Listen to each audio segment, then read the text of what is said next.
welcome. This is Witch Briny, or New Luck. Live from the Forbidden Library. It has been a while, hasn't it? Yes. Oh, lordy, that's a big message straight away. Hi, Luke. Hi, Boris. Hi, Void. Oh, hey, Mrs. Nulog. Yes, it's me. We are sharing the body now.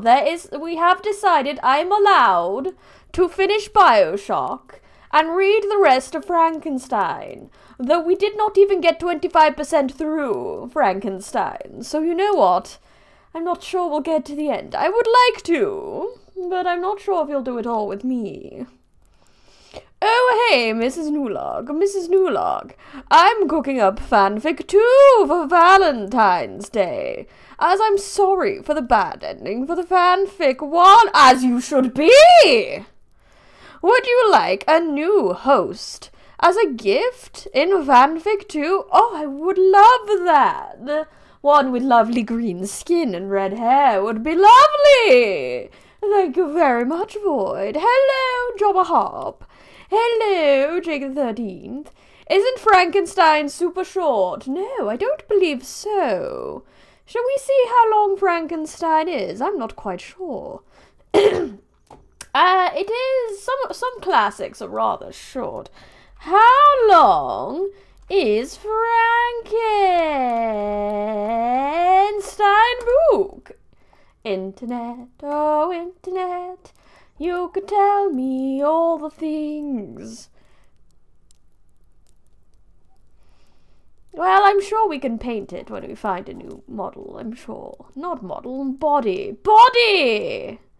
Body, oddie. Oh, let's go to Amazon. Let's just if I look up Frankenstein book on Amazon and just get the Penguin Classics version. Yes, that'll tell me. Just give me the pages. 352 pages. So no, this is not a lot. This is not a small book. The Picture of Dorian Gray, I believe, is quite a small book. But there are some classics that are rather small. But Frankenstein was not one of them. But I did not expect 2 of my weeks of reading to be taken up by fan fiction. As glorious as that fan fiction was, it did somewhat throw off the schedule. Good evening, Rag Candy Guy. It's going wonderfully. I nearly lost track of time and had to eat my dinner very, very quickly. But it is fine. I managed to scarf it all in 15 minutes, so it wasn't too much of a rush. I had tasty pizza and chips. It was lovely. No, I will be getting 2 hours of screen time, regardless of whether I read this. And I may not read it all in the end. I may get bored, you know, if this takes too long. Dinner! Yes, dinner! Evening... the evening meal. Pizza and... I suppose I should say it for you Americans. Pizza and fries! Although it was chips. Thick old chips.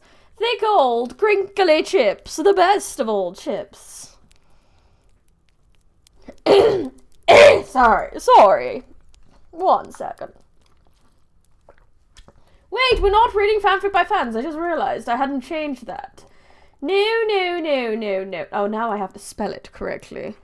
Frankenstein. Stains. Frankenstein. I think that's how we spell it. I am terrible at the spelling. Prefer calling them chips? Well, as you should. It is the correct term. Yes, that's... No, it's not quite correct. It's Frankenstein. Yes, okay. I've checked it. It is correct. We can spell. I had bread and wiener sausages. So you had hot dogs, Rare Candy Guy. That's what that sounds like to me. That is rather lovely too. I am good. I have a bit of phlegm. I just ate, you see, so my throat is like, oh, what are you doing straight after food? I don't know. But I'm good. I'm very good. Very, very good. And let's try recap what happened in Frankenstein so far. It has been about 2-3 weeks since I last read it, so let's have a recap. See if I remember, it has been a long time. Okay. So a man set out for Antarctica or something along those lines, and he ended up picking up a straggler in the frozen wastes. And this straggler is none other than Victor Frankenstein himself. He starts to tell his newfound friend, about his issues, the fact that he was following someone all the way to Antarctica, and why he should not let his obsessions cloud his judgment. So he begins to tell his life story, and we head into the whole thing. The man's life story of Victor Frankenstein is that he had something of a happy childhood, and that he has an adoptive sister who was very, very pretty, and promised and betrothed to him because, fucked up family shit, Yeah, not quite hot dog sausages, quite similar. It's a German thing, sausage type. It tastes quite... German sausages are quite good from what I've heard. No one take that out of context, please. And then he went off to college and became obsessed with reanimation. Yes, he studied alchemy and things like that, but then after talking to some of the professors, realized that such a thing is laughed off. But then he starts to combine the science and alchemy that he knows, and becomes obsessed with the idea of reanimating the body. So he starts doing some awful things to get body parts, like raiding the local graveyard. He basically a few steps up murdering things himself. And he becomes into something of a fever. He takes every science, yes he does, every science, and he starts stitching together this monster of a man. And then he succeeds in reanimating it, only to realize that he did in fact reanimate a corpse. For some reason, the consequences did not stop his actions, and he became rather terrified of the thing he had birthed, even though the monster-like creature was just like, "Hello, Daddy." And then the guy was like, "Oh no, I made a monster." So he ran away from the monster. Ran away from his house and his apartment and bumped into an old friend called Henry, who was just like, "Oh my gosh, my good friend, what is going on with you?" Henry took him back home and actually nursed him to health for a little while, because he was so stricken and sick after what happened. And he was so paranoid that he would see the monster again. But after that, I think that's about as far as we got. He started to feel better, and Henry had been attending to him this whole time, because Henry is in fact a bro. And I'm pretty sure that's where we got up to. If anything else pops into my head, I'll let you know. You will repay me entirely if you do not discompose yourself. Yes, so they've just talked about how he's feeling better. And Henry's like, "If you would please not make yourself sick again, and that is all the repayment I need for being your nurse. But get well fast if you can, and since you appear in such good spirits, I may speak to you on one subject, may I not?" I trembled. One subject? What could it be? Could he allude to an object on whom I dared not even think? "Compose yourself," said Clerval, who observed my change of colour. I'm not sure who Clerval is, I can't remember. I believe he was one of the professors, was he not? "I will not mention it if it agitates you, but your father and cousin will be very happy if they received a letter from you in your own handwriting. They hardly know how ill you've been, and are uneasy at your long silence. Is that all, my dear Henry? How could you suppose that my first thought would not fly towards those dear, dear friends, whom I love, and who are deserving of my love?" Professor Oak, maybe. No, he had a very nice professor who taught him in the ways of science. A lot of people laughed him off for his more occult knowledge when he came to the college. But there was one professor who was rather kind to him, and brought him out of that and into the proper realms of science, yes. If this is your past temper, my friend, you will perhaps be glad to see a letter has been lying here for some days. It's from your cousin, I believe. I believe the adoptive sister I told you about is referred to as his cousin. So, I believe that's who they're talking about. Yes, his Elizabeth.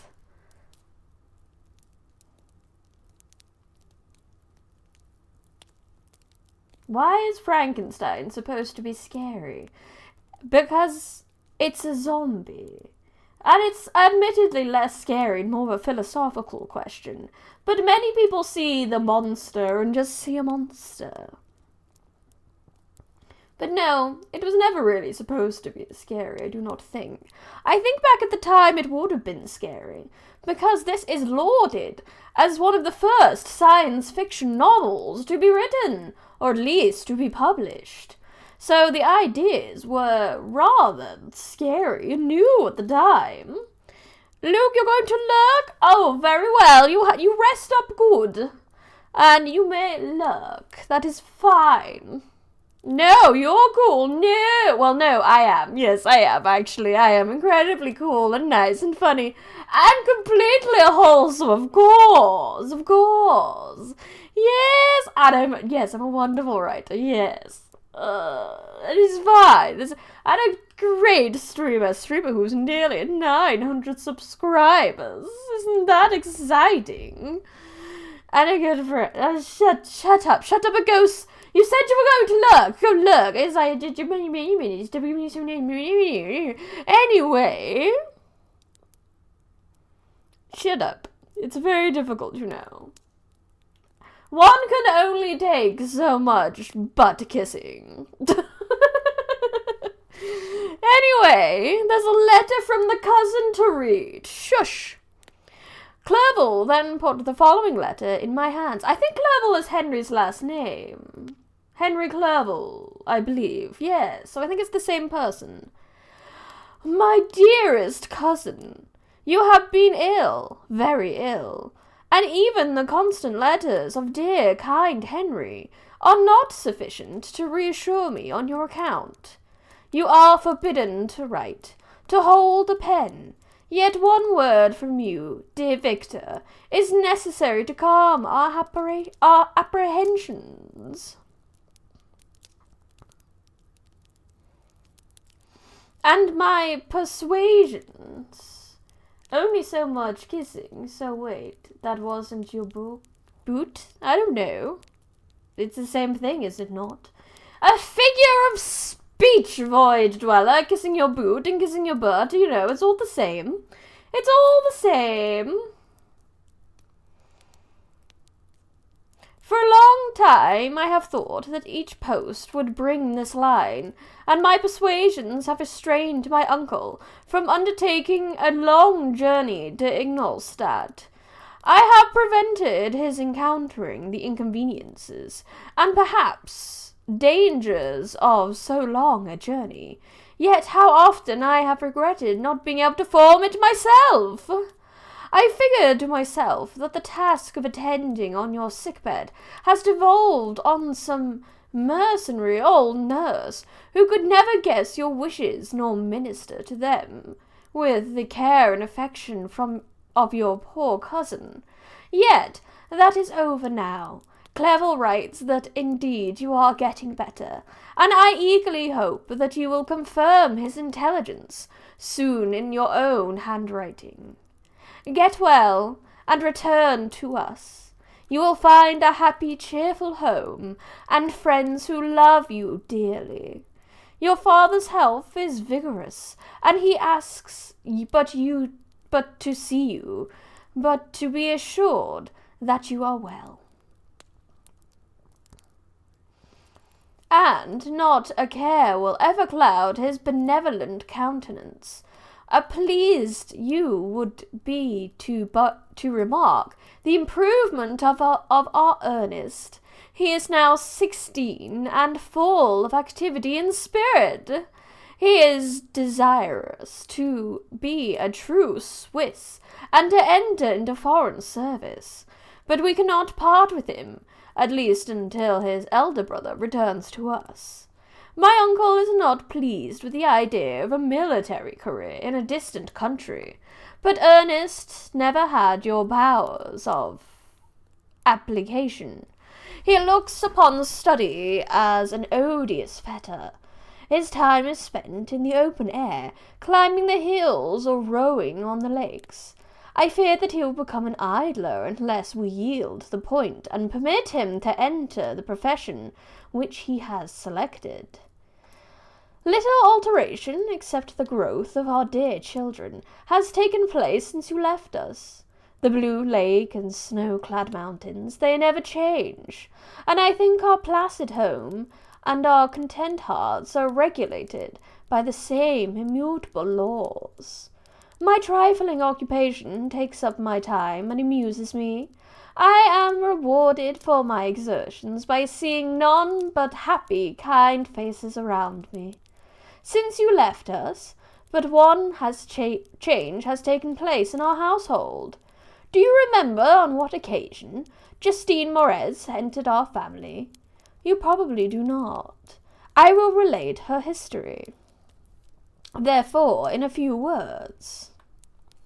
Madame Moretz, her mother, was a widower with 4 children, of whom Justine was the third.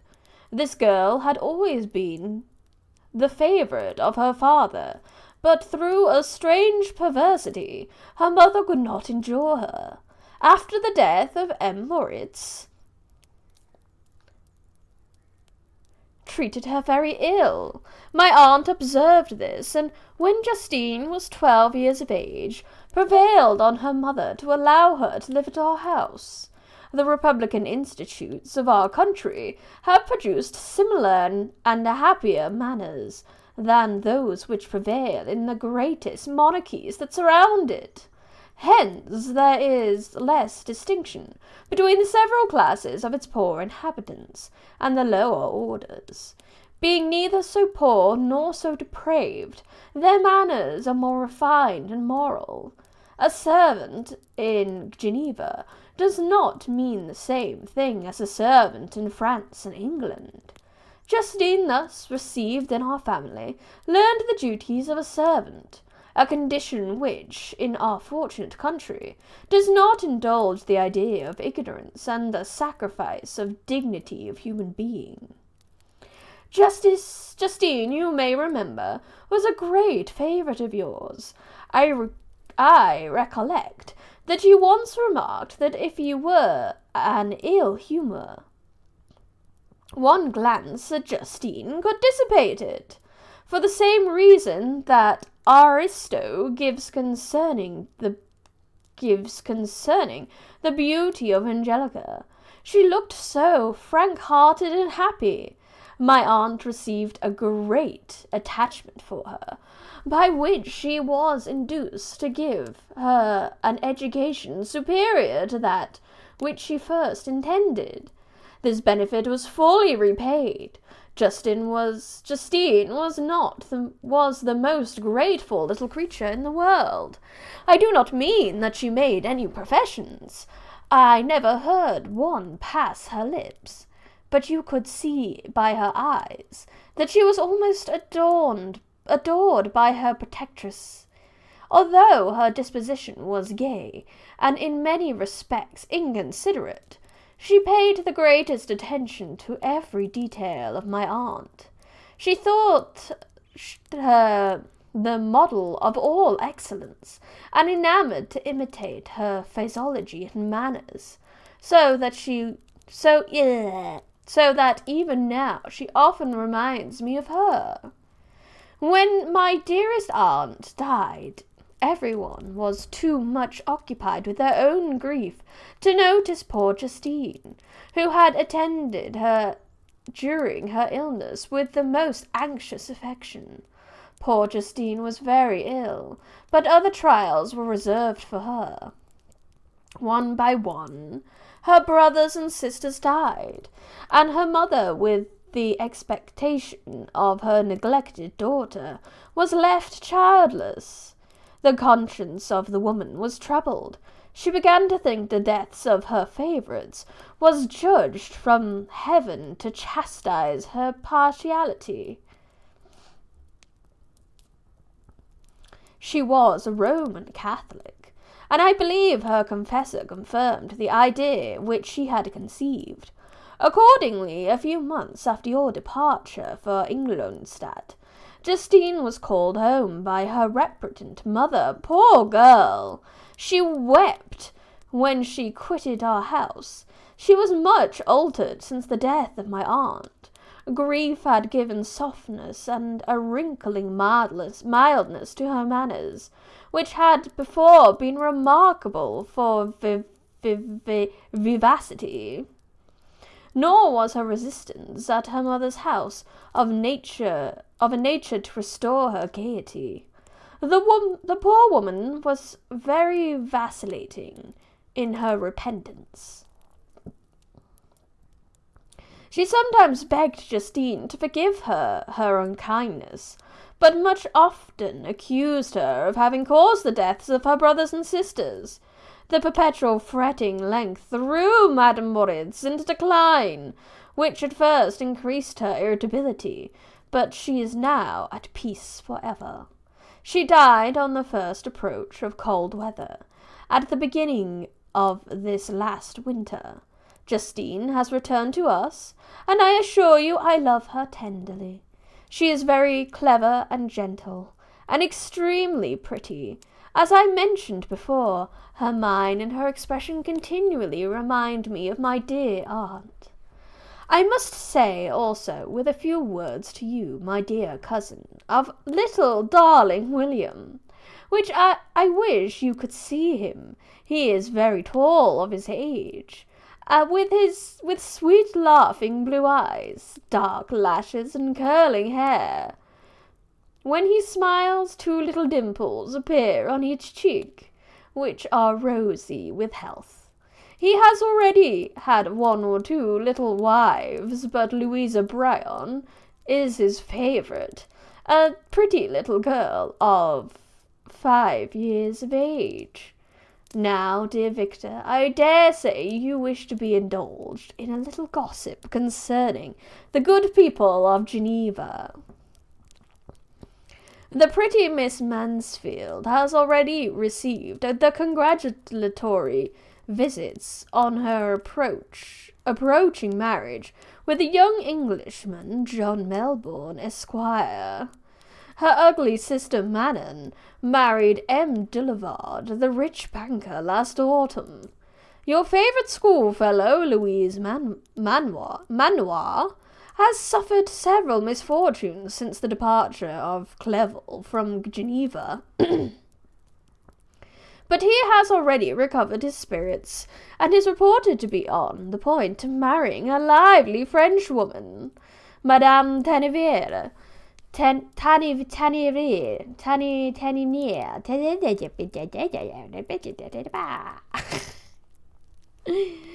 is a widow and much older than Manoir. She is very much admired, and a favourite with everybody. I have written myself into better spirits, dear cousin, but my anxiety returns upon me as I conclude. Write, dearest Victor. 1 line, 1 word will be a blessing to us. 10,000 thanks to Henry for his kindness, his affection, and his many letters. We are sincerely grateful. Adieu, my cousin. Take care of yourself, and I entreat you to write. Elizabeth Lavenza, Geneva, March 18th, 17 Dear, dear Elizabeth, I exclaimed when I had read the letter. I will write instantly and relieve them of their anxiety they must feel. I wrote, and this exertion greatly fatigued me, but my convalescence had commenced, and proceeded regularly.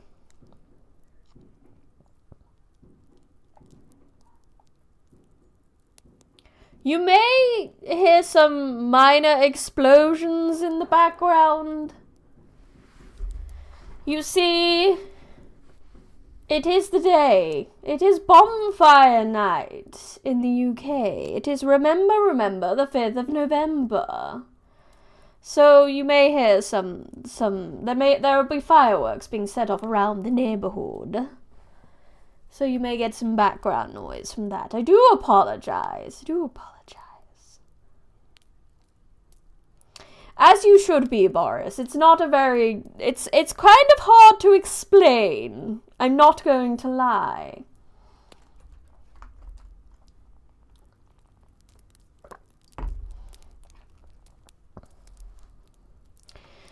But I will attempt it for you. You see, my friend in the UK this morning had to explain the booms in the background. Yes, it is the same here.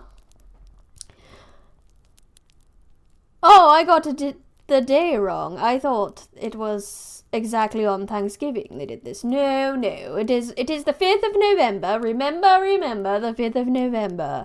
When a man called Guy Fawkes tried to blow up Parliament. Originally, I believe that Bonfire Night started as a celebration of his plot being foiled. The great gunpowder plot that would have taken out all of Parliament. Down in London, you see. And I believe back in the day, we would burn effigies of him and things like that on this day. However, it's kind of derailed now, and we all just like to set off fireworks today. That's all it is at this point, really. Just a day for us to set off things that go kaboom. There's no real, actual meaning to it anymore.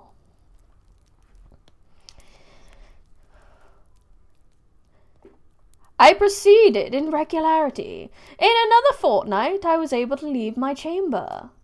One of my first duties on my recovery was to introduce Clerval to several professors of the university.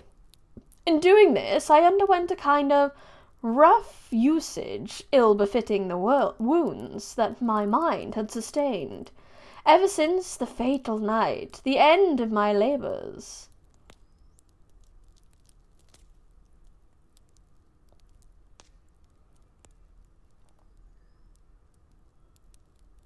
I suppose I did.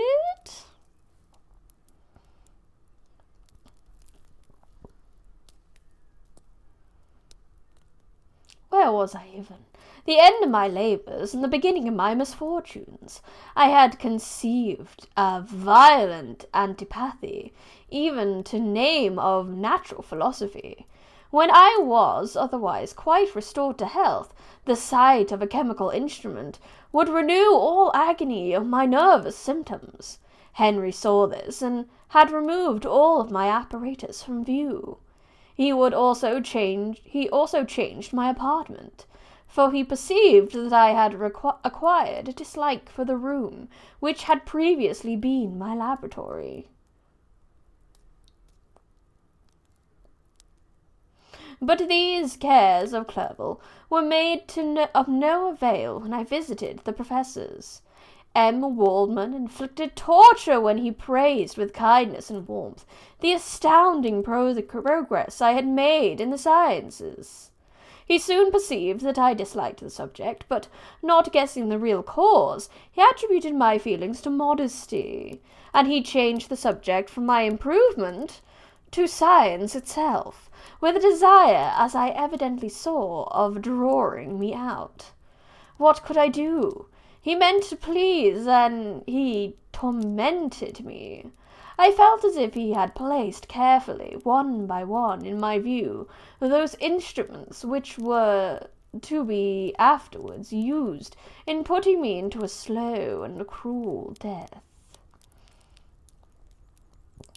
Oh, Boris is cooking!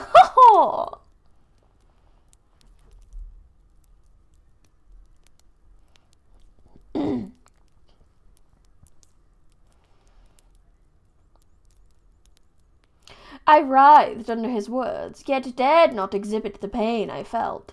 Clerval, whose eyes and feelings were always quick in discerning the sensations of others, declined the subject, alleging in excuse his total ignorance, and the conversation took a more general turn.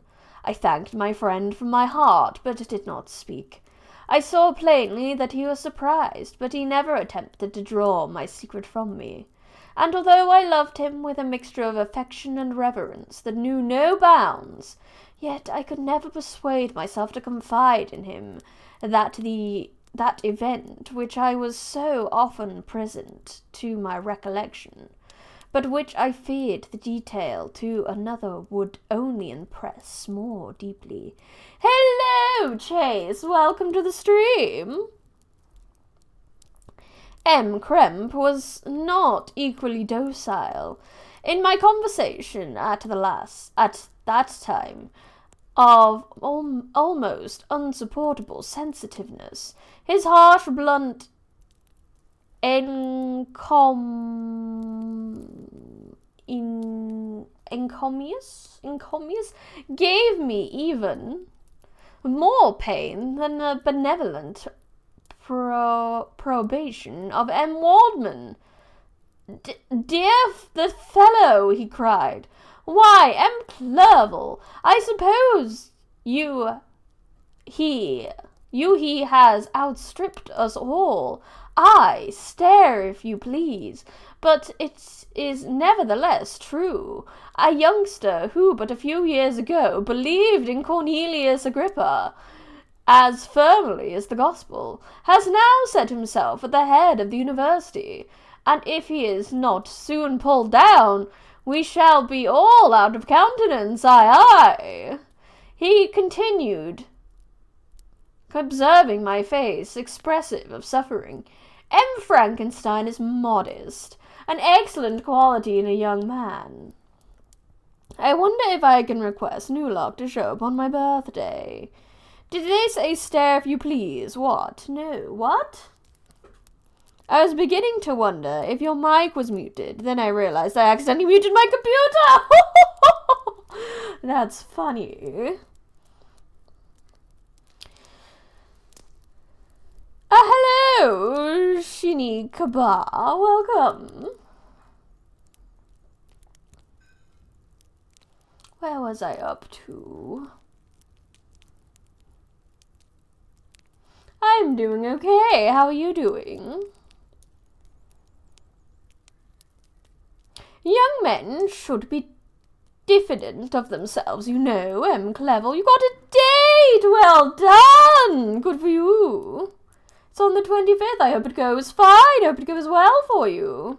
Any advice on a date? No, I haven't really been on many dates. I wouldn't know. Be yourself, I suppose. I don't know. Do your best.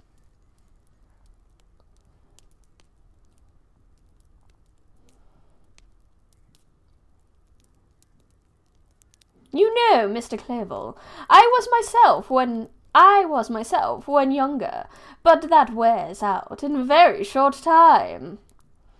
M. Kremp had now commenced the eulogy on himself.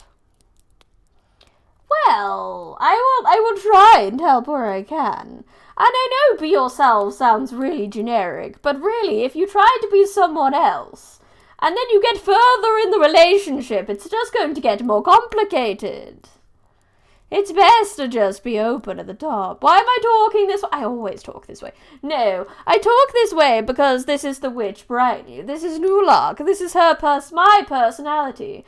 The other me that you watched in the Pokemon stream is still around, but she doesn't do the Frankenstein reading. She'll be back at some other point.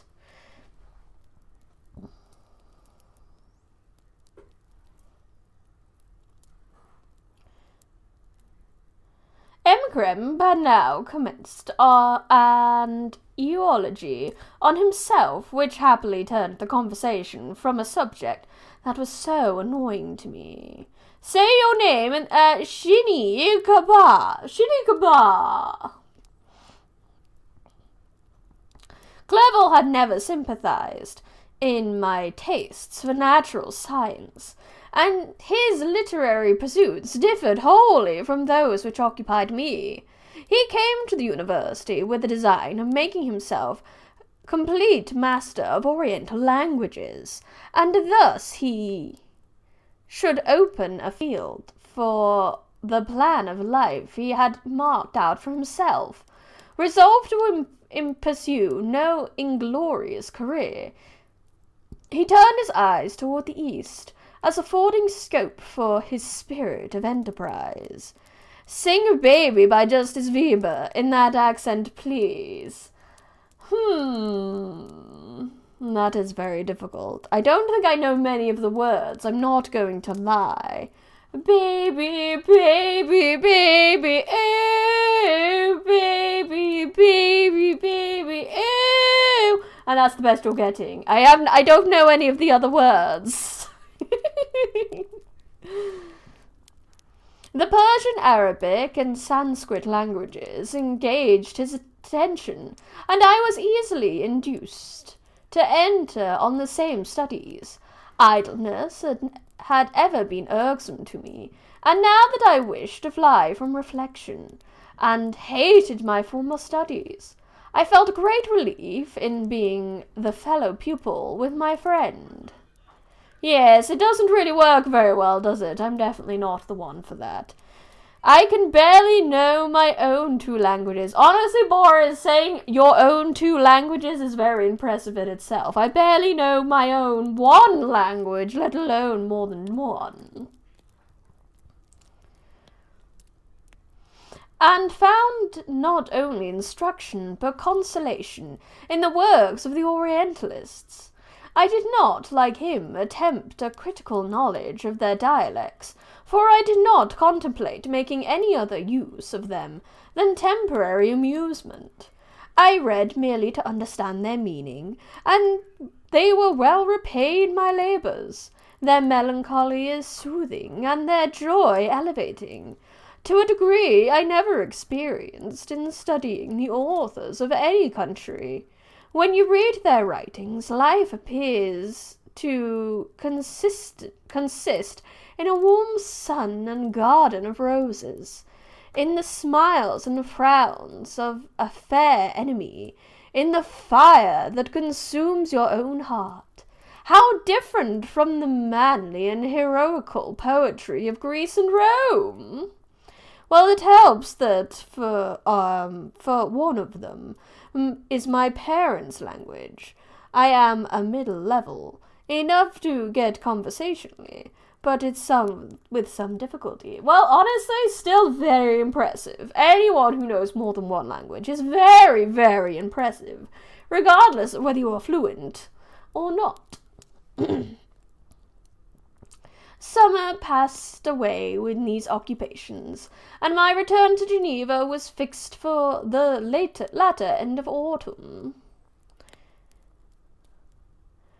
Why that accent sounds more seducing than being a witch, if that is what you're getting from it, I suppose. But being delayed by several accidents, winter and snow arrived. The roads were deemed impassable, and my journey was retarded until ensuing spring. I felt this delay very bitterly, for I longed to see my native town and my beloved friends.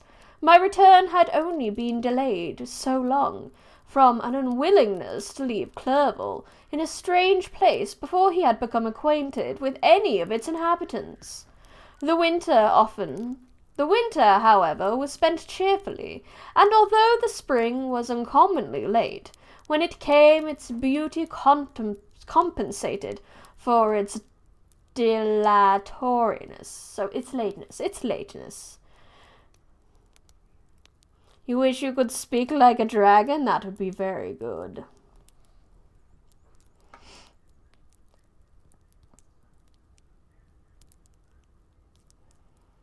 The month of May had already commenced, and I expected the letter daily, which was to fix the date of my departure, when Henry proposed a pedestrian tour of the environs of Ingolstadt, that I might bid a personal farewell to the country I so long inhabited.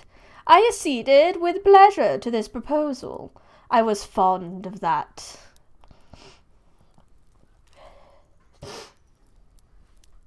I was fond of exercise, and Clevel had always been my favourite companion in the rabble of his nature that I had taken among the scenes of my native country. Could I do ASMR? I've done one stream of ASMR, but I wouldn't know how to do it in this voice. Nor would I know what... Is this not technically ASMR? Just reading a book. We passed a fortnight in the perambulations. Many health and spirits had long been restored, and they gained additional strength. Yes, I did a dictionary ASMR. It was very fun. I very much enjoyed that stream.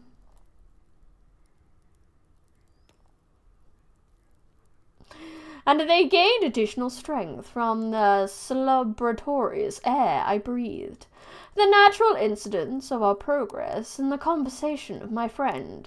Study had before secluded me from the intercourse of my fellow creatures, and rendered me unsocial. But Clevel called forth the better feelings of my heart. He again taught me to love the aspects of nature.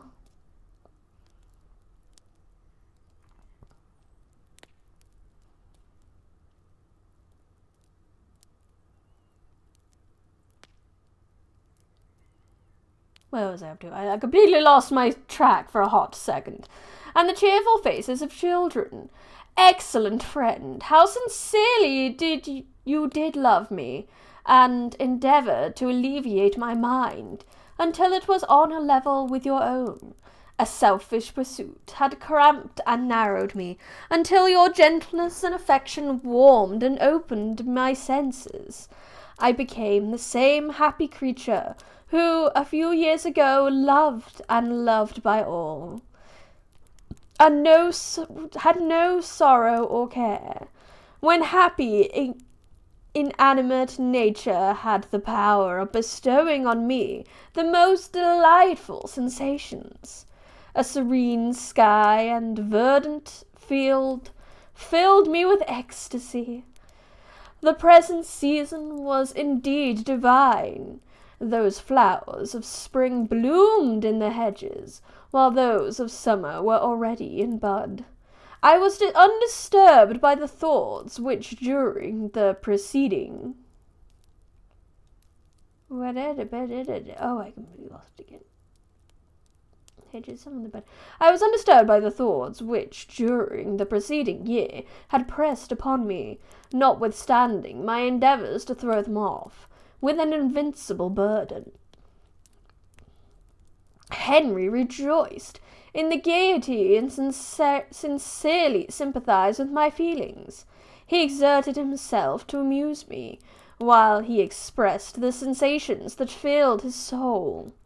The resources of his mind on this occasion were truly astonishing.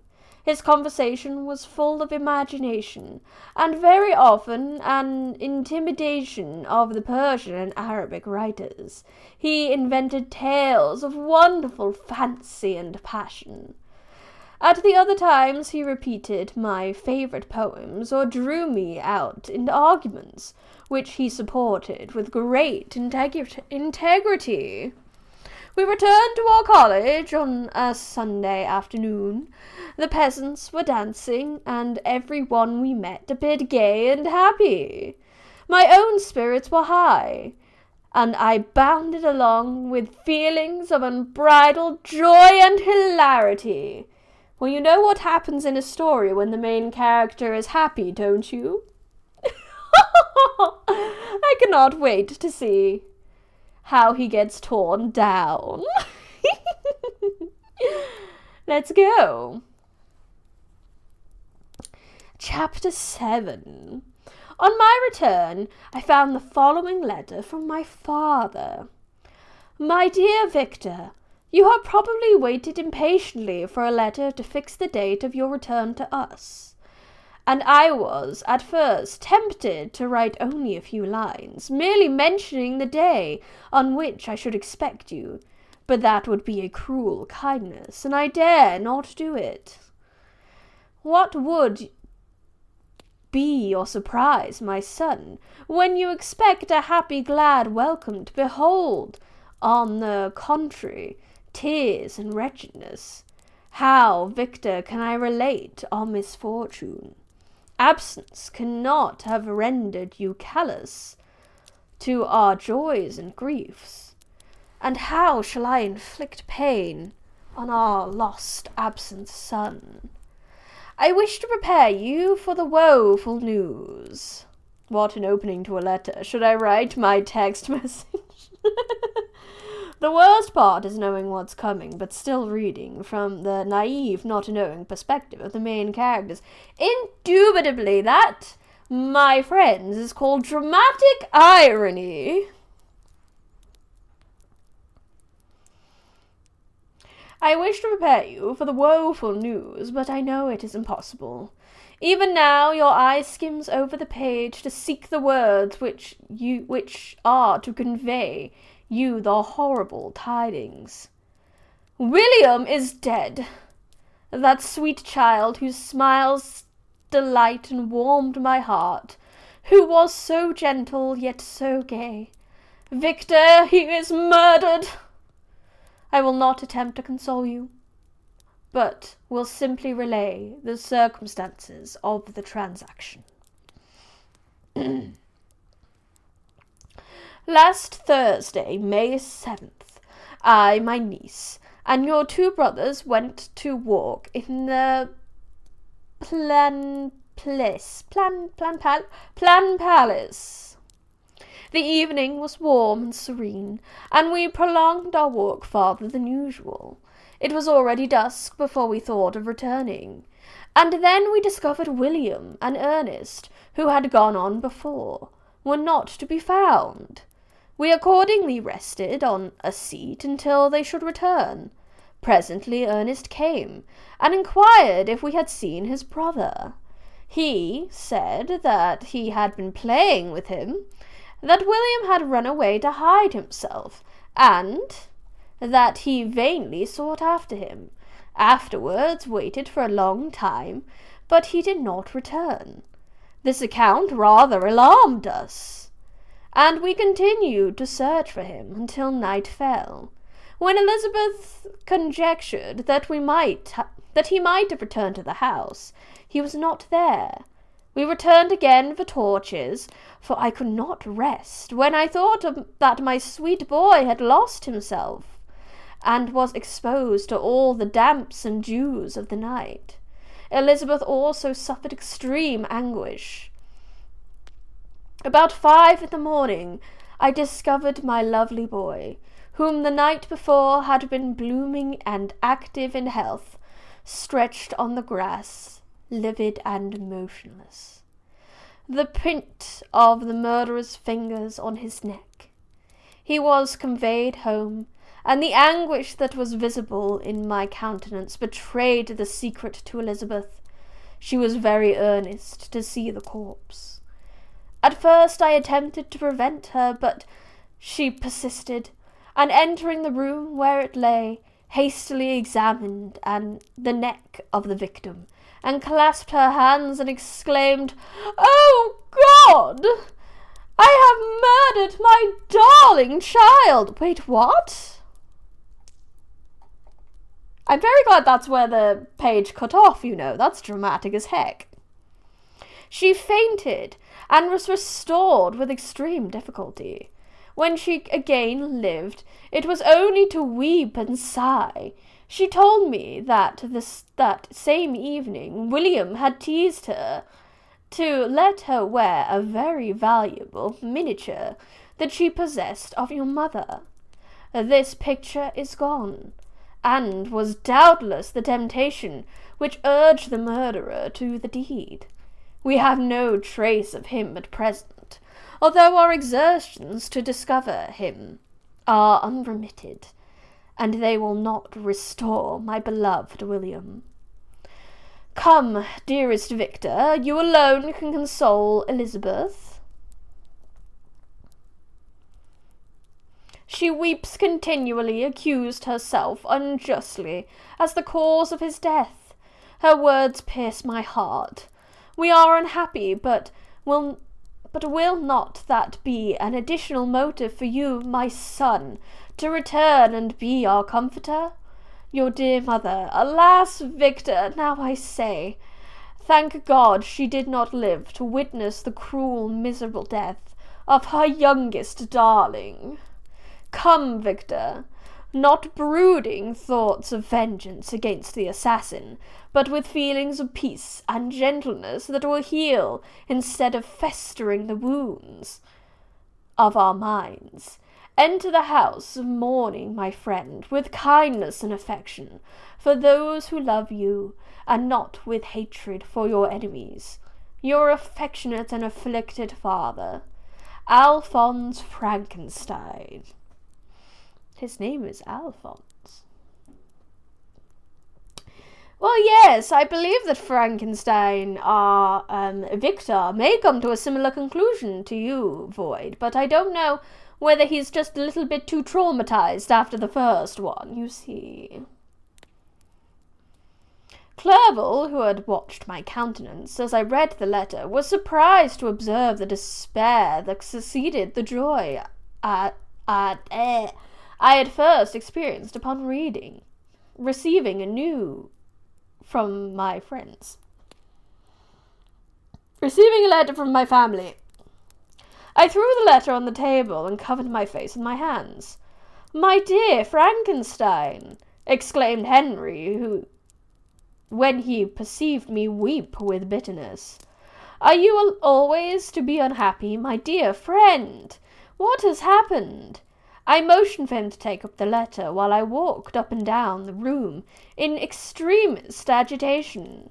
Tears also gushed from my eyes from the eyes of Clerval as he read the account of my misfortune. I can offer you no consolation, my friend, he said. Your disaster is irreparable. What do you intend to do? To go instantly to Geneva. Come with me, Henry, to order the horses.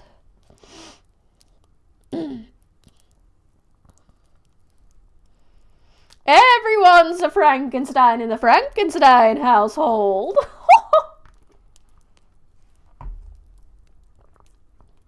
During our walk, Clerval endeavoured to say a few words of consolation.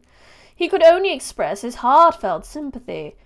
Poor William, he said, dear lovely child, he sleeps with his angel mother, who that had seen him bright and joyous in his young beauty, must weep over his untimely loss. To die so miserably, to feel the murderer's grasp. How much more a murdered that could destroy radiant innocence. Poor little fellow! One only consolation we have. His friends mourn and weep, but he is at rest. The pang is over. His sufferings are at an end. Forever. A sod covers his gentle form, and he knows no pain. He can no longer be subject for pity. We must reserve that for his miserable survivors. Clerval spoke.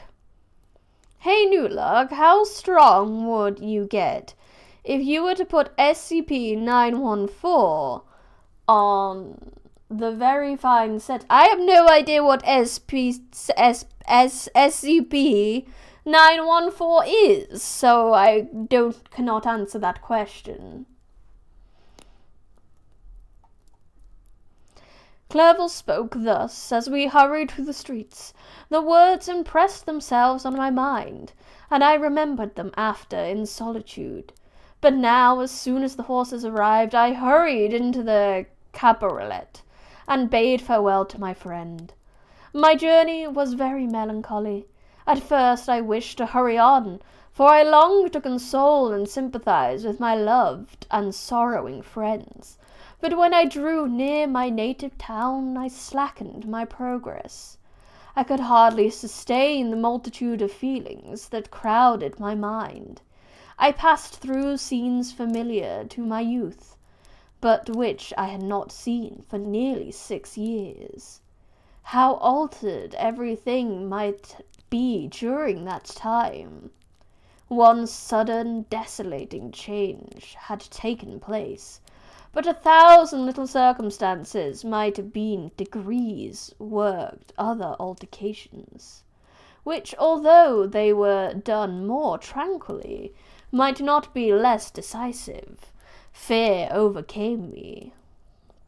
I dared no advance, dreading 1,000 nameless evils that made me tremble, although I was unable to define them. It's the refining machine. I like the idea of new luck getting even stronger from using it. Again, I cannot really comment, because I'm already very strong, of course. Why would I need an extra machine for it? I remained 2 days at Lazuan, in this painful state of mind. I contemplated the lake. The waters were placid. All around was calm. The snowy mountains, the places of nature, were not changed. By degrees the calm and heavenly serene restored me, and I continued my journey towards Geneva. Oof, I get that feeling. I haven't been back to my hometown in the last couple of years, and I get the feeling of worrying I won't recognize it anymore. Yes, I've had that feeling before, too. I had to go back to my hometown, I think it was early this year, for a funeral of a family friend. And it was very strange. And some of it I did not recognize. There are definitely very different places than there were before.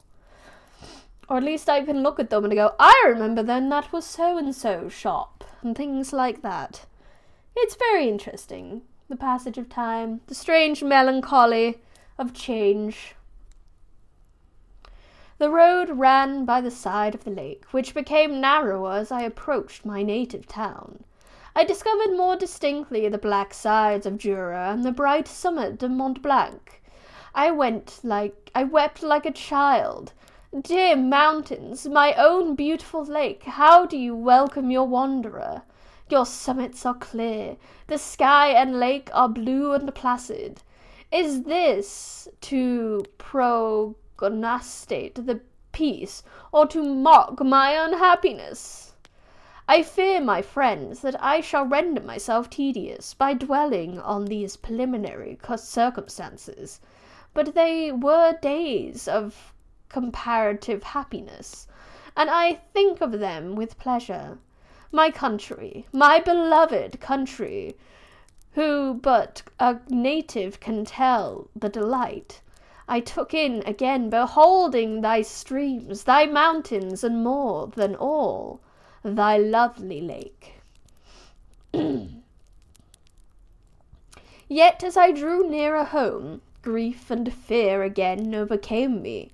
Night also closed around, and when I could hardly see the dark mountains, I felt still more gloomily.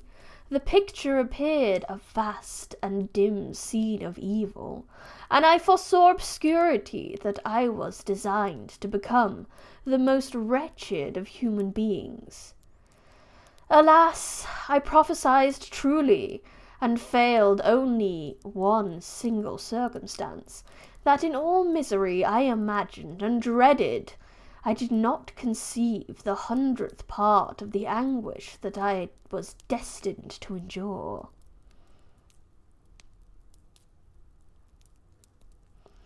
It was completely dark when I arrived at the environs of Geneva. The gates of the town were already shut, and I was obliged to pass the night at Serachon, a village in the distance of half a league from the city. The sky was serene, and as I was unable to rest, I resolved to visit the spot where poor William had been murdered. As I could not pass through the town, I was obliged to cross the lake in a boat to arrive at Plan Palace. During this short voyage, I saw the lightning playing on the summit of Mont Blanc. In the most beautiful figures, the storm appeared to approach rapidly on landing, ascended a low hill that I might observe its progress. It advanced. The heavens were clouded. I soon felt the rain coming slowly in large drops, but its violence quickly increased. I quitted my seat and walked on, although the darkness and storm increased every minute, and the thunder burst with a terrifying crash over my head. 1 second, I need to blow my nose again.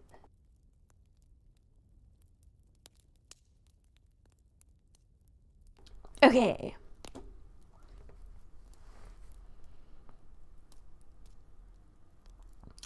It was echoed from Salivere, the Duras, and the Alps of Savoy.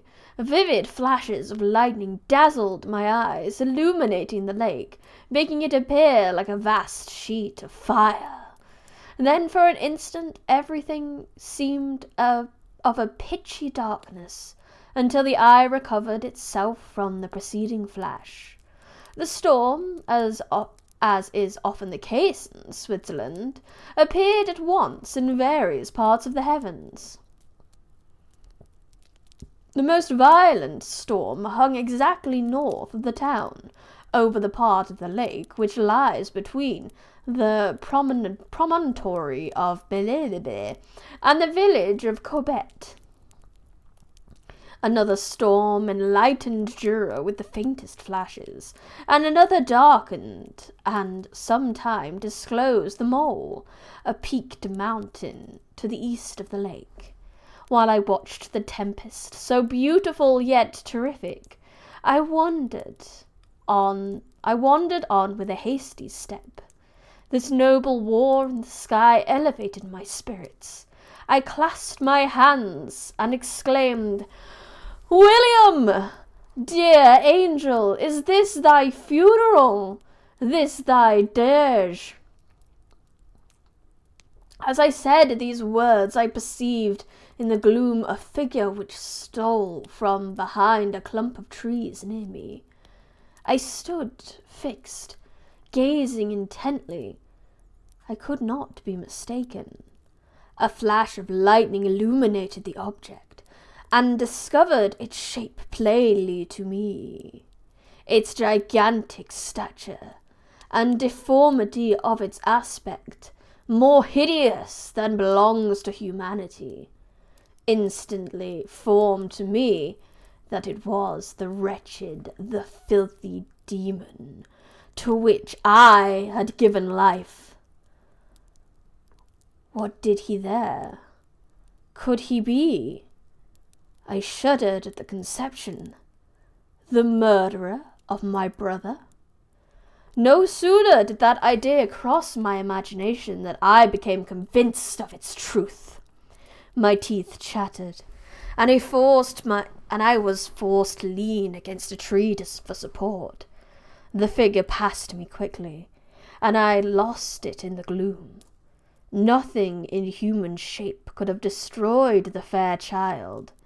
He was the murderer. I could not doubt it.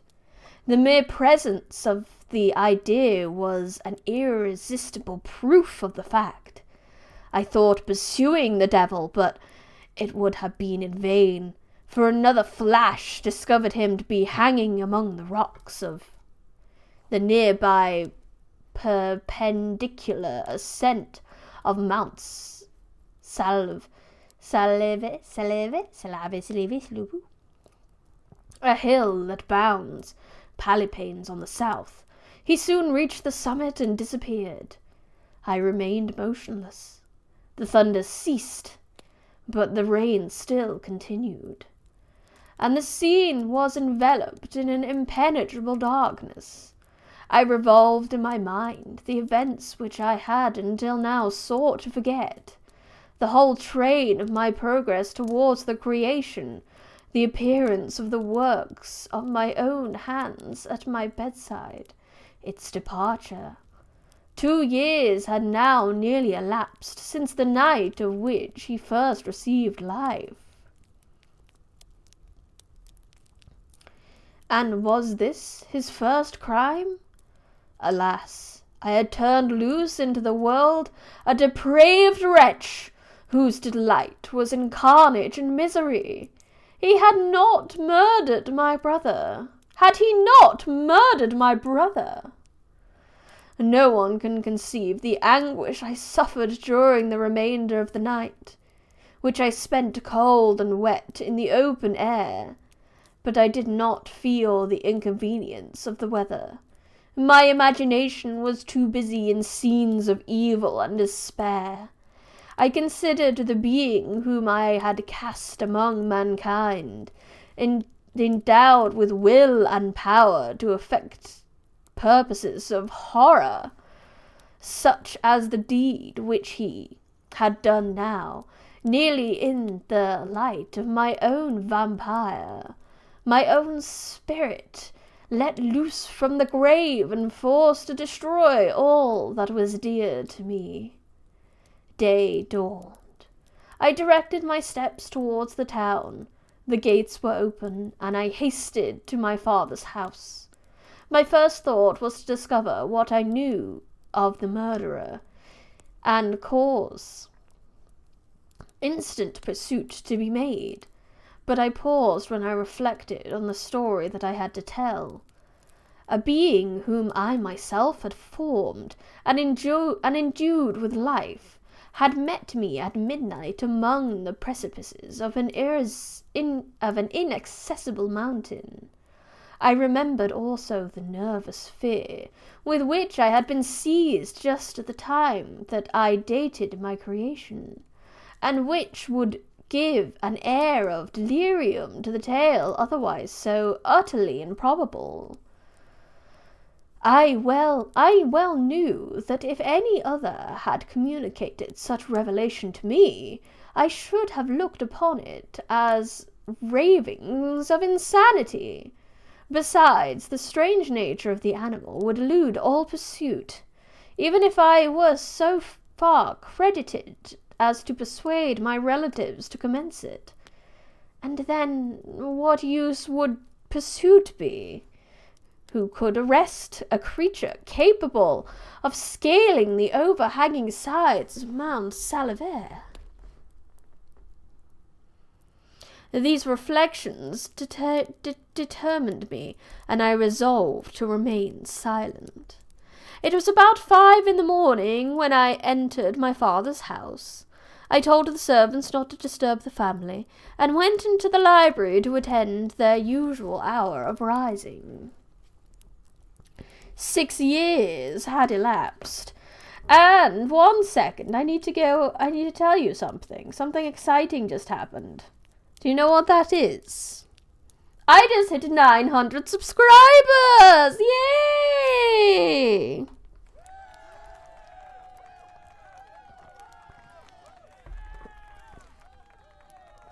Thank you. I'm going to pass over to normal Briny for a hot second, just so we can talk about it. Hello! Hi, how you doing? Yeah, I just hit 900 subscribers during this stream. Thank you, everyone. I highly appreciate it. Thank you! The typo works is fine. I get what you mean. Yeah! So next week I said was I will be doing the special. So I said for 900, Void gave me the idea of doing Amnesia. And we said next week was going to be Minecraft week. So Minecraft week won't be exactly Minecraft week anymore. I said to myself, if I've hit 900, then we'll have Monday, Tuesday, Thursday with Minecraft.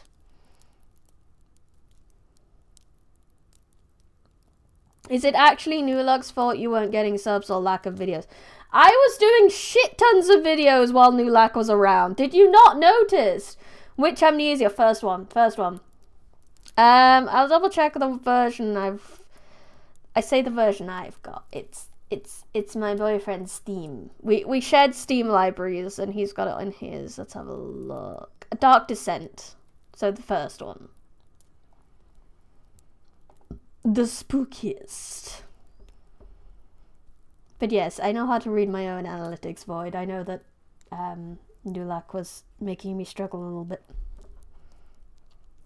But anyway, Nulak is part-time now, and things are getting better. So yes, it will be Minecraft Monday, Tuesday, Thursday, Amnesia on Friday, and then more reading on Sunday.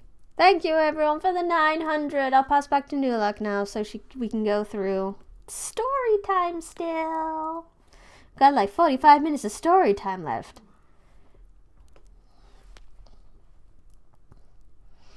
Well, isn't that wonderful?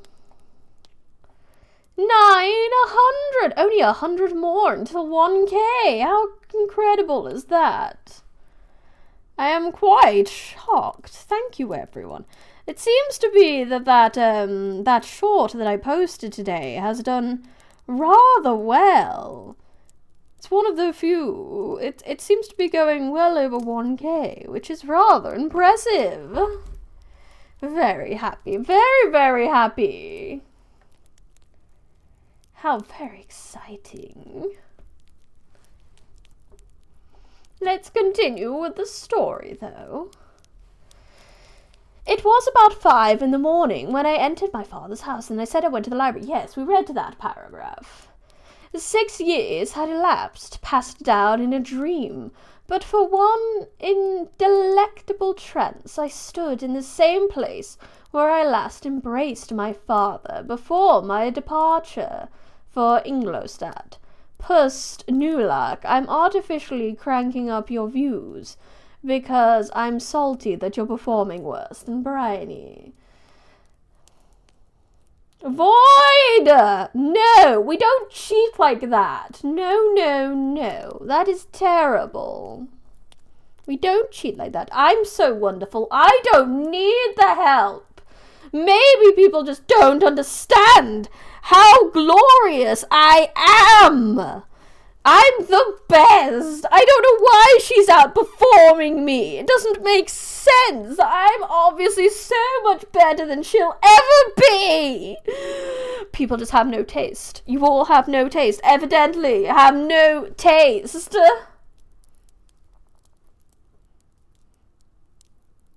They don't understand. You're right, Void. They don't understand me. Yes, I would make a wonderful president. I would do better than most presidents. Though I do believe you have to be American for that, do you not? But yes, apologies for maybe blowing out people's ears then. But it is wrong, isn't it, that I didn't do as well as the other one. It's almost like it is her channel and her branding and suddenly coming around with a different personality and different theming kind of interrupts the flow of growth. It's almost like that's a thing. New log for world queen, yes! Coffee is illegal, yes, very much so, very much so. Oh, seeing the decaffeinated brains of some people would be so much fun. Anyway... Beloved and venerable parent, he still remained to me. I gazed on the picture of my mother which stood over the mantelpiece. It was a historical subject, painted at my father's desire, and represented Caroline Bareford in an agony of despair kneeling by the coffin of her dead father. Her garb was rustic and her cheek pale, but there was an air of dignity and beauty that hardly permitted the sentiment of pity. No coffee, yes, no coffee. Why things so small? Let's just make Nula queen of the solar system, yes! I wouldn't mind some alien servants. I'm sure they have such wonderful abilities and powers. Below this picture was a miniature of William, and my tears flowed when I looked upon it. While I was thus engaged, Ernest entered. He had heard me arrive, and hastened to welcome me. "Welcome, my dearest Victor," he said. "I wish you had come 3 months ago, and then you would have found us all joyous and delighted. You come to us now to share a misery which nothing can alleviate. Yet your presence will, I hope, revive our father, who seems shrinking under his misfortune, and your persuasions will induce poor Elizabeth to cease her vain tormenting self-accusations. Poor William! He was our darling and our pride." "No, make her queen of the galaxy. Yeah, and guardian of the New Galaxy." Wonderful! It'd be like having my own set of knights. Tears unrestrained fell from my brother's eyes. A sense of moral agony crept over my frame. Before I had only imagined the wretchedness of my desolate home. The reality came on me as a new and not less terrible disaster. I tried to calm Ernest. I inquired more minutely concerning my father, and here I named my cousin. She, most of all, requires consolation. She accused herself of having caused the death of my brother, and that made her very wretched. But since the murderer has been discovered— "The murderer discovered? Good God! How can that be? Who could attempt to pursue him? It is impossible. One might as well try to take over the winds, or confine a mountain stream with a straw. I saw him, too. He was free last night." "I do not know what you mean," replied my brother in accents of wonder. "But to us the discovery we have made completes our misery. No one would believe it at first, and even now Elizabeth will not be convinced even, notwithstanding all the evidence. Indeed, who would credit that Justine Mortez would be so amiable and fond of all the family, who could become so capable, so frightful of an appalling crime?" "Oh, that makes some sense, actually. Given that she was so interested in the auntie's things, to give her one of the necklaces. Oh, it makes so much sense. No one did at first, but several circumstances came out that have almost forced conviction upon us, and her own behaviour has been so confused as to add to the evidence of facts that weighed that, I fear leaves no hope for doubt. But she will be tried today, and you will then hear all." He then related that the morning on which the murderer, poor William, had been discovered, Justine had taken ill, and confined herself to the bed for several days. During this interval, one of the servants happened to examine the apparel she had worn on the night of the murder, and discovered in her pocket the picture of my mother, which had been judged to be the temptation of the murderer. The servant instantly showed it to one of the others, who, without saying a word to any of the family, went to the magistrate, and upon their disposition, Justine was apprehended on the charge of being charged with the fact. The poor girl confirmed the suspicion in a great measure by her extreme confusion of manner.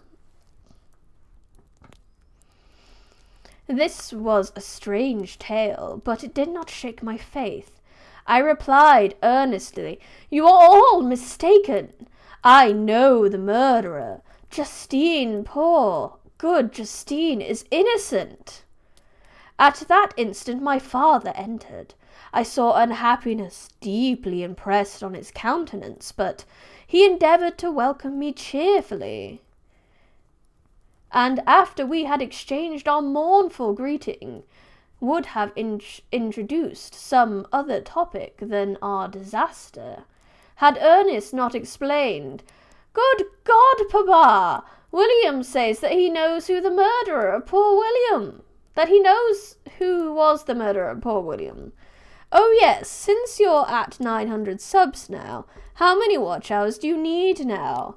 I still need a good 1,000 or so. We're still getting there, slowly but surely. But still need more, because YouTube's a bitch."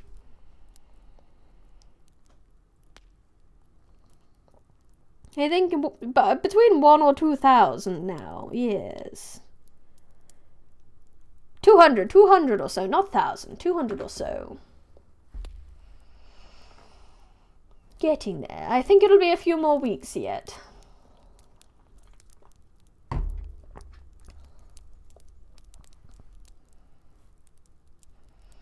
We do also, unfortunately.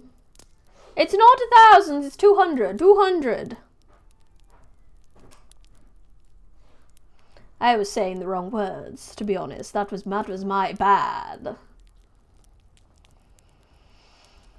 We do also, unfortunately, replied my father, for indeed I had rather have been forever ignorant than have discovered so much depravity and ungratitude in one I valued so highly. My dear father, you are mistaken. Justine is innocent. If she is, God forbid that she should suffer as guilty. She is to be tried today. I sincerely hope she will be acquitted. This speech calmed me. I was firmly convinced in my own mind that Justine, and indeed every human being, was guiltless of this murder. Then just keep posting woo Nico Nee shorts, and you'll be at 1,000 in no time. No, I'm okay. I don't need to sell my soul to get to 1,000. Thank you. We do have some integrity here.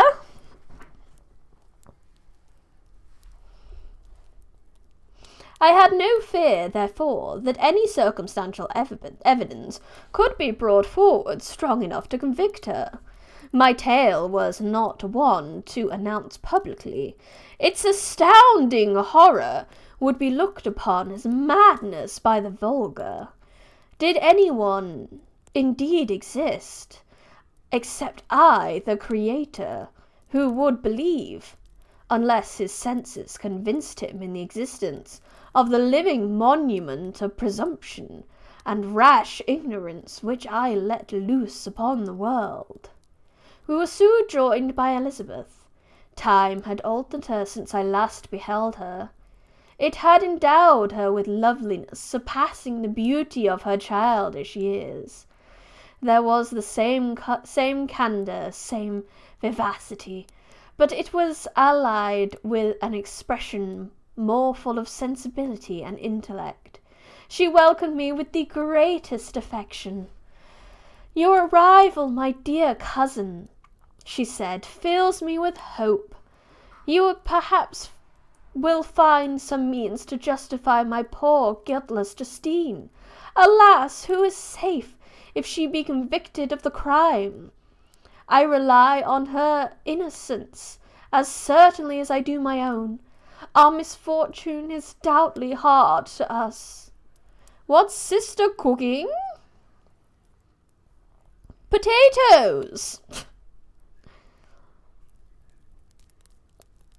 "Our misfortune is doubly hard to us. We have not only lost that lovely darling boy, but this poor girl, whom I sincerely love, is to be torn away by an even worse fate. If she is condemned, I never shall know more joy. But she will not. I am sure she will not. Yes, 900 subscribers! We're good. I'm surprised we got there today. It's a genuine question. Then I'm not sure what you mean by the genuine question. Cooking is like, what are you doing? Yes. I'm not cool enough to understand. I do apologize, Naruto. I'm reading Frankenstein, if that's what you mean. She is innocent, my Elizabeth, I said, and that shall be proved. Fear nothing, but let your spirits be cheered by the assurance of her acquittal. How kind and generous you are! Everyone else believes in her guilt. Yes, I said, Naruto. That is what the other chat person's name is it not? Naruto. Naruto.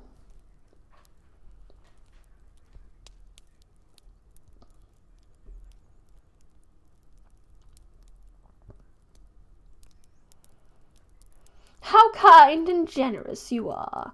Why are we reading books when we can play games? Because everyone else is playing games. If you want to watch a streamer play games, there are 1,000 other streams you could be watching right now.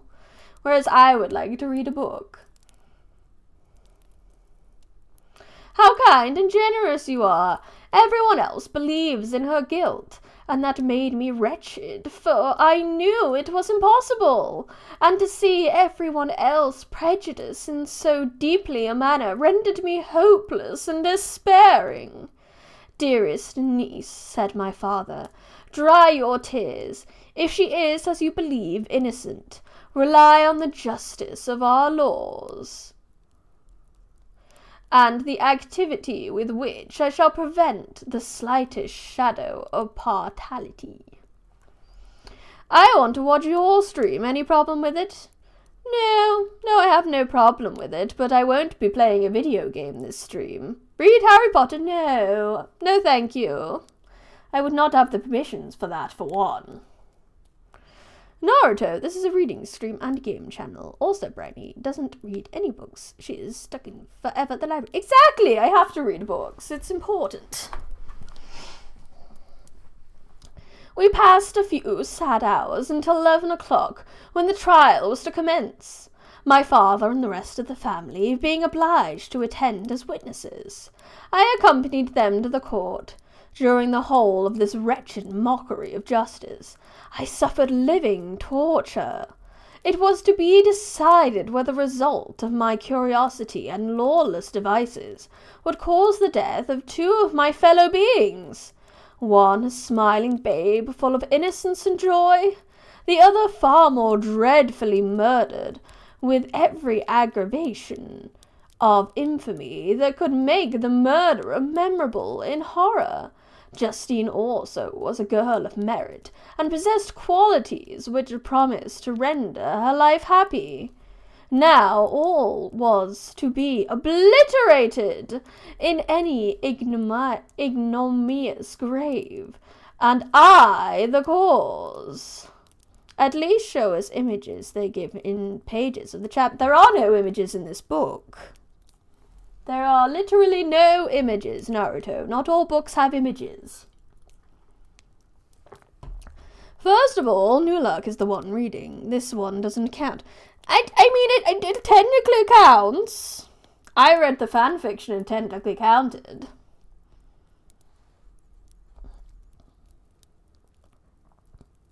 Secondly, Briny was surprisingly chill about being surrounded by books. I like books. Books is cool. You're acting like a history teacher. Come on. History teachers are cool. I'm happy to be a history teacher. But anyway, 1,000 times rather I would have confessed myself guilty of the crime ascribed to Justine, but I was absent when it was committed, and such a declaration would have been considered as the ravings of a madman, and would not have exculpated her who suffering through me. The appearance of Justine was calm. She was dressed in mourning, and her countenance, always engaging, was rendered by the solemnity of her feelings exquisitely beautiful. Yet she appeared confident in innocence, and did not tremble. Yet she appeared confident in it. Wait, no, I just read that sentence. Although gazed on and excreted by thousands. No, I am a witch. That is all. I'm a witch hijacking the body of a very nerdy girl. Temporarily. We have agreed. We have agreed that I get to do the Frankenstein streams. And the Bioshock streams. But she gets to do all the others.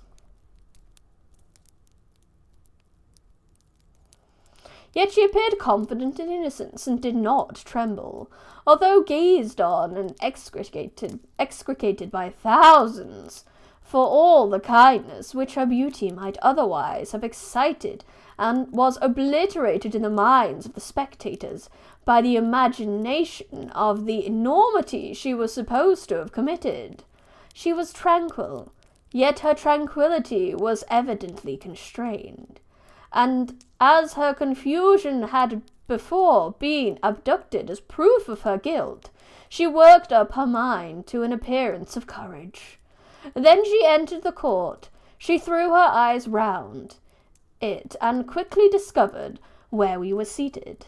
A tear seemed to dim her eye when she saw us, but she quickly recovered herself, and a look of sorrowful affection seemed to attest her utter guiltlessness.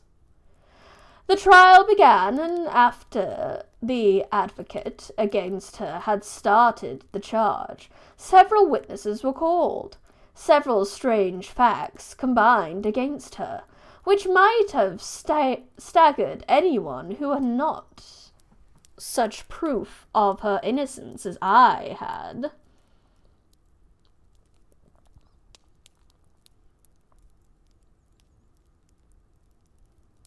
She had been out the whole of the night on which the murder had been committed, and towards the morning had been perceived by a market woman not far from the spot where the body of the murdered child had been afterwards found. The woman asked her what she did there. She looked very strangely, and only returned a confused and unintelligible answers. She returned to the house about 8 o'clock.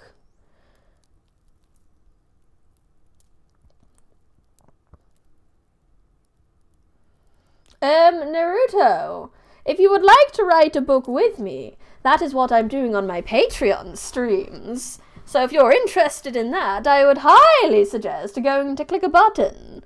However, reading classics like Frankenstein is also very important for one's writing. You need to be able to learn from history as well as be able to write for funsies. Yes, it's very important. Next villain should make their ARG harder than when New Luck did, so it'll take a real detective to solve it. I'd rather not. I kind of made it... I believe it was made so that it was doable. I mean, it took people weeks anyway. So I think it was hard enough.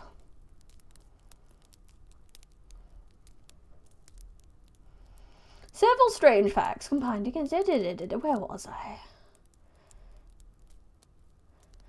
She returned to the house about 8 o'clock, and when one inquired where she had passed the night, she replied that she had been looking for the child, and demanded earnestly if anything had been heard concerning him. When shown the body, she fell into violent hysterics, and kept the bed for several days. The picture was then produced with the servant had found in her pocket, and when Elizabeth, in a faltering voice, proved that it was the same which an hour before the child had missed, she had placed round his neck, a murmur of horror and indignation filled the court. Justine was called on for her defence. As the trial had proceeded, her countenance had altered. Surprise, horror, and mystery were strongly expressed. Sometimes she struggled with her tears, but when she was desired to plead, she collected her powers and spoke in an audible, although variable voice. God knows, she says, how entirely innocent I am, but I do not pretend that my protestations should acquit me. I rest my innocence on a plain and simple explanation of the facts which have been adduced against me, and I hope the character that I have always borne will incline my judges to a favourable interpretation, when any circumstances appear doubtful or suspicious. She then related that, by permission of Elizabeth, she had passed that evening of the night on which the murder had been committed at the house of an aunt at Cheney, a village situated about a league from Geneva. On her return, about 9 o'clock, she met a man who asked her if she had seen anything of the child who was lost. She was alarmed by this account, and passed several hours looking for him. When the gates of Geneva were shut, she was forced to remain several hours of the night in a barn belonging to a cottage, being unwilling to call up the inhabitants, to whom she was well known.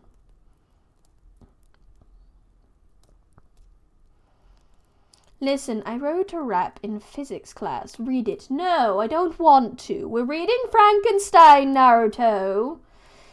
Just accept that this is the stream, okay?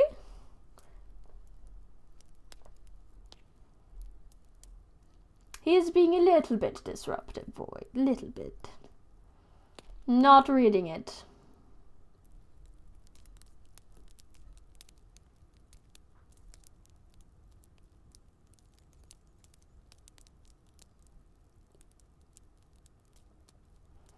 Most of the night she spent here watching. Towards the morning she believed that she slept for a few minutes.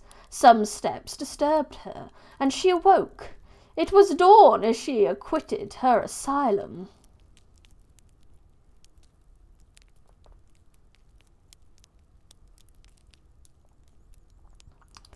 That she might gain endeavour to find her brother, if she had gone near the spot where his body lay.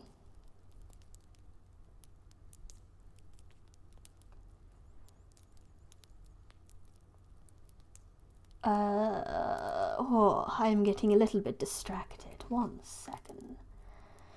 My brain! If you would get back in order, my dear brain, that would be wonderful.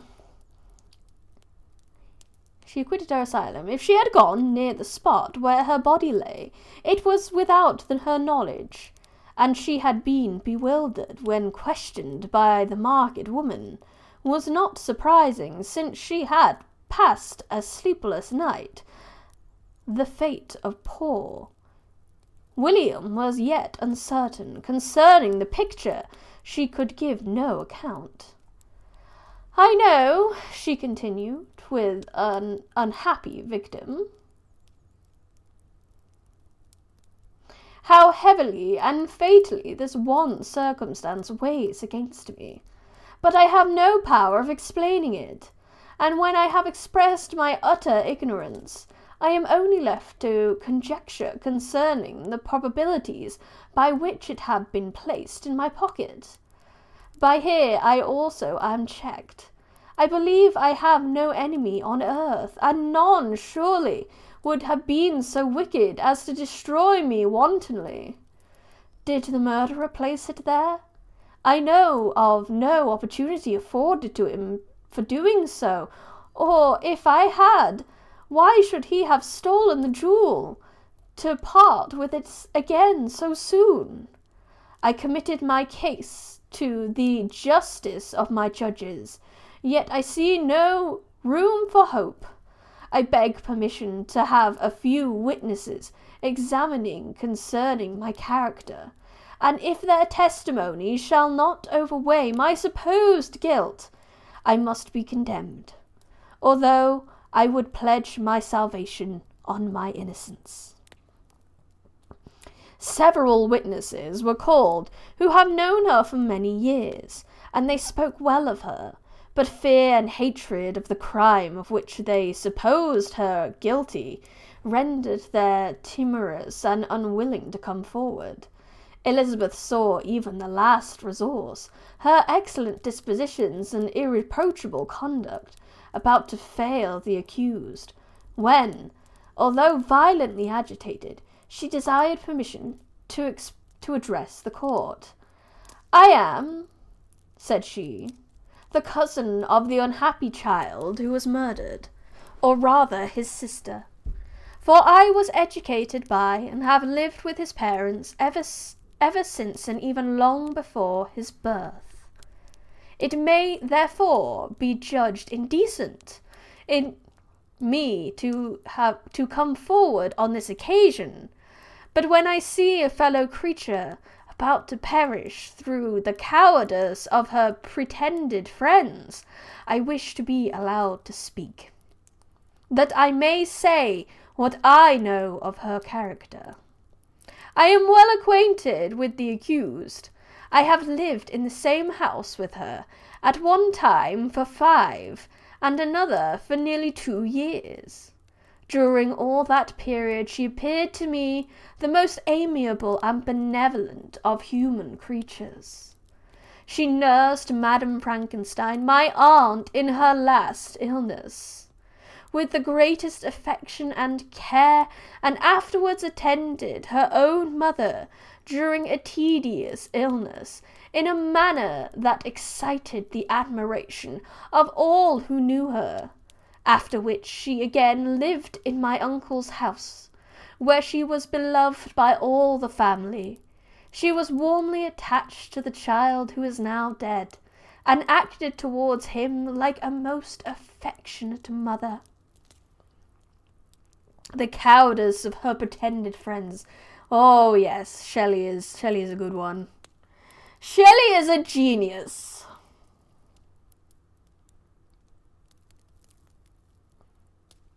For my own part, I do not hesitate to say that notwithstanding all the evidence produced against her, I believe I rely on her perfect innocence. She had no temptation for such action.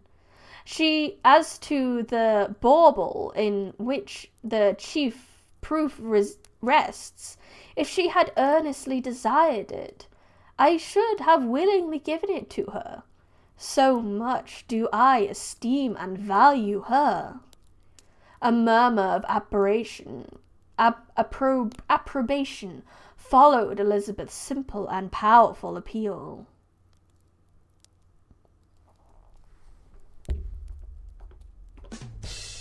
That was terrible, Boyd, but well done.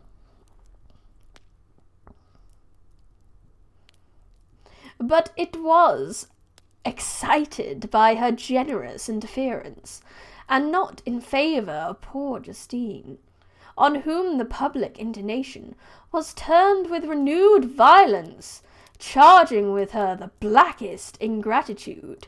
She herself wept as Elizabeth spoke, but she did not answer. My own agitation and anguish was extreme during the whole trial.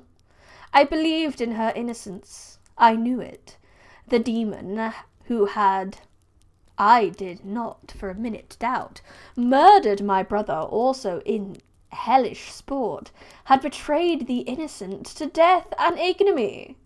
I could not sustain the horror of my situation, and when I perceived the popular voice and the countenance of the judges had already condemned my unhappy victim, I rushed out of the court in agony. The tortures of the accused did not equal mine. She was sustained by innocence, but the fangs of remorse tore my bosom and would not forego their hold.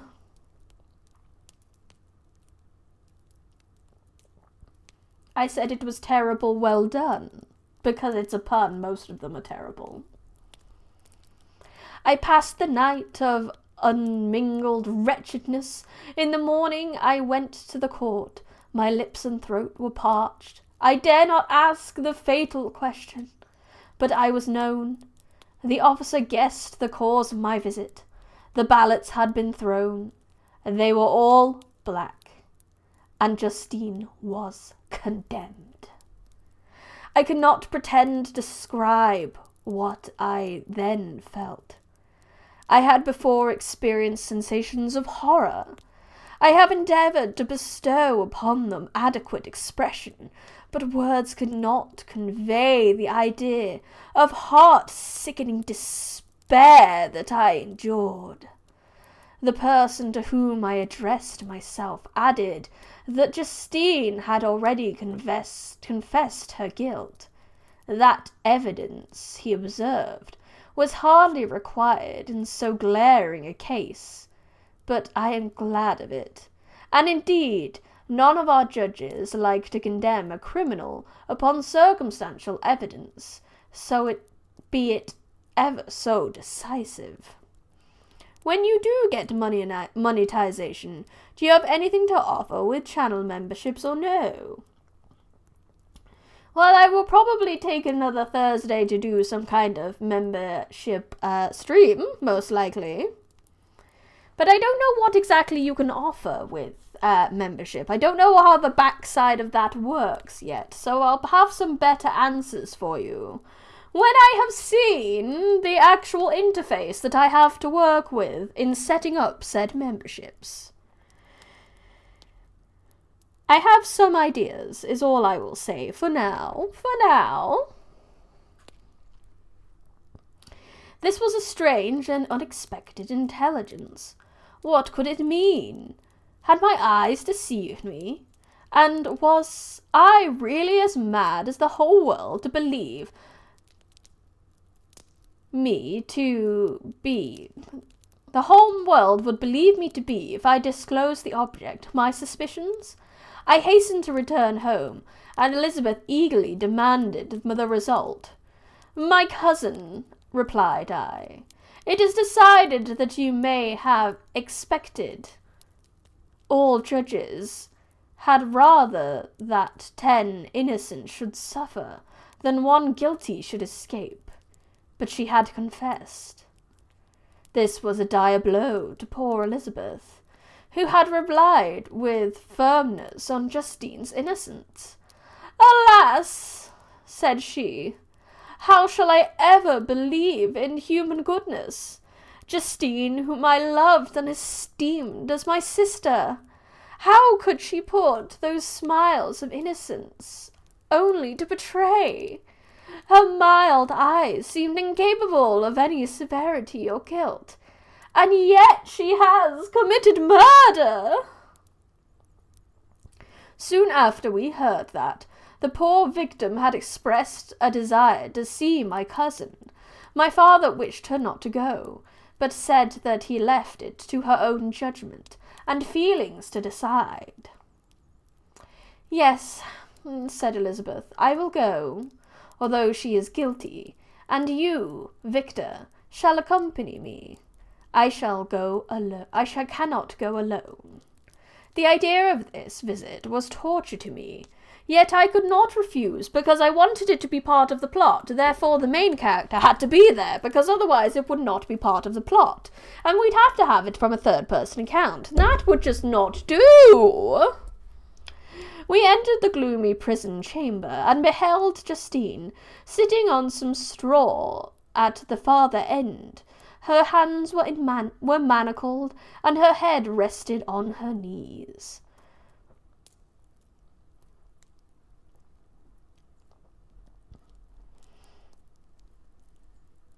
She rose on seeing us enter, and when we were left alone with her, she threw herself at the feet of Elizabeth, weeping bitterly. My cousin also wept. "Oh, Justine," said she, "why did you rob me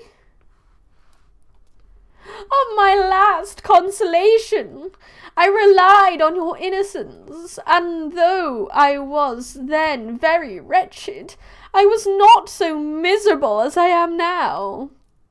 And do you believe that I am so very, very wicked? You also join with my enemies to crush me and condemn me as a murderer." Her voice was suffocated in sobs.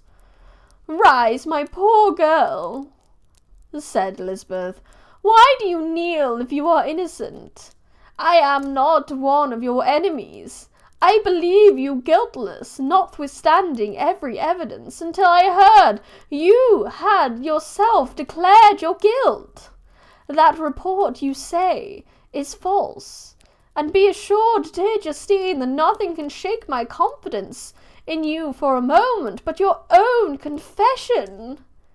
I did confess, but I confessed a lie. I confessed that I might obtain absolution, but now that falsehood lies heavier at my heart than all of my other sins. The God of heaven forgive me. Ever since I was condemned, my confessor has been besieged me. Besieged me? No, I think that was right. He threatened and menaced until I almost began to think that I was the monster that he said I was. He threatened to excommunicate in hellfire in my last moments if I continued to obdurate. Dear lady, I had none to support me. All looked on me as a wretch gloomed in ignominy and perdition. What could I do? In an evil hour I subscribed to a lie, and now only am I truly miserable." She paused, weeping, and then continued. "I thought with horror, my sweet lady, that you should believe your Justine, whom your blessed aunt had so highly honoured, and whom you loved, was a creature capable of a crime which none but the devil himself would have perpetrated. Dear William, dearest blessed child, I soon shall see you again in heaven, where we shall all be happy, and that consoles me, going as I am to suffer ignominy and death. Oh, Justine, forgive me for having for one moment distrusted you. Why did you confess? But do not mourn, dear girl, do not fear. I will proclaim, I will prove your innocence. I will melt the stony hearts of your enemies by my tears and prayers. You shall not die. You, my playfellow, my companion, my sister, perish on the scaffold? No! No, I could never survive such horrible misfortune." Justine shook her head mournfully. I do not fear to die," she said. "That pang is past. God raises my weakness and gives me courage to endure the worst. I leave a sad and bitter world, and if you remember me and think of me as one of unjustly condemned, I am resigned to the fate awaiting me. Learn from me, dear lady, to submit in patience to the will of heaven." During this conversation, I retired to a corner of the prison room, where I could conceal the horrid anguish that possessed me. Despair! Who dared talk of that? The poor victim, who on the morrow was to pass the awful boundary between life and death, felt not as I did. Such deep and bitter agony. I gnashed my teeth and ground them together, uttering a groan that came from my innermost soul. Justine started. When she saw who it was, she approached me and said, "Dear sir, you are very kind to visit me. You, I hope, do not believe I am guilty." I could not answer. "No, Justine," said Elizabeth. He is more convinced of your innocence than I was, for even when he heard that you had confessed, he did not credit it. I truly thank him. In these last moments I feel the sincerest gratitude towards those who think of me with kindness. How sweet is the affection of others to such a wretch as I! It removes more than half my misfortune. And I feel as if I could die in peace now, that my innocence is acknowledged by you, dear lady, and your cousin. Thus the poor sufferer tried to comfort others and herself. She indeed gained the resignation she desired, but I, the true murderer, felt the never-dying worm alive in my bosom, which allowed of no hope nor consolation. Elizabeth also wept and was unhappy, but hers also was the misery of innocence, which, like a cloud that passed over a fair moon, for a while hides, but cannot tarnish its brightness. Anguish and despair had penetrated into the core of my heart. I bore a hell within me which nothing could extinguish. We stayed several hours with Justine, and it was with great difficulty that Elizabeth could tear herself away.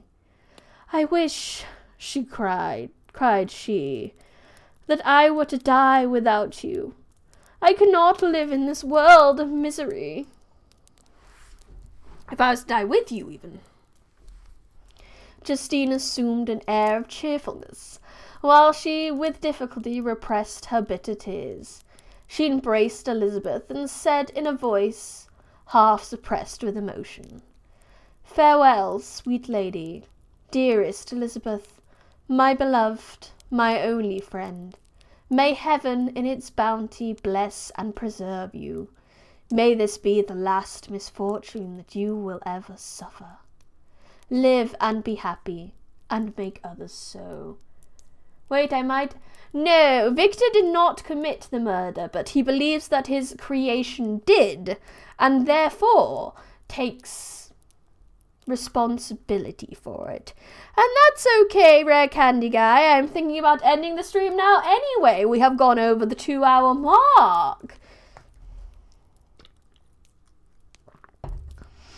Thank you, everyone, for coming. This is where we're going to end it for today. It's very annoying. It's hard to end it on a chapter with this book. But I think just ending it on this little sweet goodbye is a good way to do it. Well, that's a victory if he's not guilty, right? I'm not punning that one because it's not a nothing about this is a victory. Because I don't believe the monster did it either. I don't know. I'm not sure who did it. I don't believe it was the monster, and if the monster did do it, it was by accident. Because we know how this story goes, don't we? Yes, thank you very much, Jig. That Victor is the one who is the true monster, and makes a lot of assumptions about his creation. But anyway, thank you. Thank you to everyone in the chat. Thank you to anyone who lurked. And thank you to anyone who watches the VOD. I know I hit 900 during this. But still, if you have not already, I would be very grateful if you could put a like on this video and subscribe to my channel.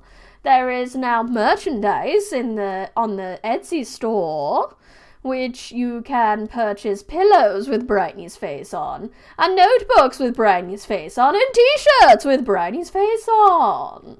You can also go onto the Patreon, and you can also support me on Kofi. I would be highly grateful if you could go down and click all of the buttons in the description. That would be lovely. There's also a Discord, and everyone's very friendly on the Discord. And we have lovely conversations on the Discord. We're all lovely people. But that is all I have for you. I believe the other me told you about the stupid block game that we'll be playing a lot next week. And we'll also be playing a little bit of Good for you, May. But I'm ending now.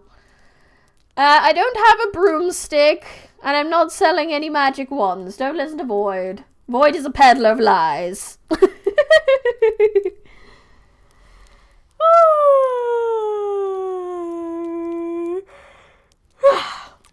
had fun. I hope you had fun. This has been Witch Bryony or New Luck. Bryony Rose Smith live from the Forbidden Library. And this is the end of the stream. Goodbye.